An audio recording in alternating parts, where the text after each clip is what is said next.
आलोचना हवा आरंभ है आपणक मोबाइल रु उड़ी जाई पारे व्हाट्सएप एवं आपणक मोबाइल रु कहीं उड़ी जीव व्हाट्सएप आपण एबे कौन करेंगे मुझे सरल रु बुझे देवाई चाहिए। मार्च 1 रु व्हाट्सएप रो एक नुआ नियम आसुची से नियमटी कौन ताहा आपण बुझी नियंतु। भावंतु आपणक पाखरे गोटे मोबाइल रही भावंतु आपणक पाखरे एक व्हाट्सएप रही किंतु एई मोबाइल रे थिबा व्हाट्सएप नंबर रो सिम जदि आपणक फोन रे नाही ताहले आसंता काली ठारू आपणकर व्हाट्सएप उड़ी जीवा पई जाउची।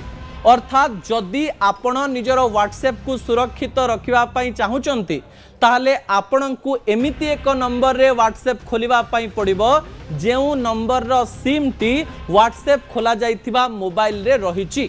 एबे भी भारतर ओडिशार अनेक लोक रहिचंती जो मानकर सिम नाही किंतु व्हाट्सएप एबे पर्यंत पुराना नंबर रे चलाउचंती। एमती अनेक लोक रहिचंती जहांका हाथ रे दीटी मोबाइल रहिची एवं गोटिए मोबाइल रे रहिची सेही सिम टी एवं अन्य मोबाइल रे रहिची सेही सिम रो व्हाट्सएप नंबर टी। आसंता काली ठारू सेही रूल चलिबो नाही।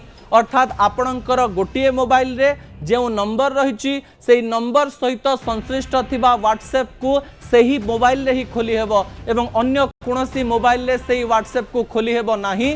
जदि सही व्हाट्सएप आपण अन्य कोनोसी नंबर रे खोलिचंती ताले सही व्हाट्सएप खूब शीघ्र उड़ी जीवो एवं आसंता काली सकाळु हो हो आपणकर व्हाट्सएप आउ नथिबो व्हाट्सएप रो डेटा आउ नथिबो एवं व्हाट्सएप रे आउ कहा सहित आपण कथा हेई परिबेनी। खूब शीघ्र आपण बदलै नियंतु ए नियम को सिम नहीं आसंतु सही मोबाइल को किंबा जदि सिम नहीं आउ गोटे नंबर व्हाट्सएप खोली लोकन को कहि दियंतु जे मु व्हाट्सएप नंबर चेंज कर सारिछि।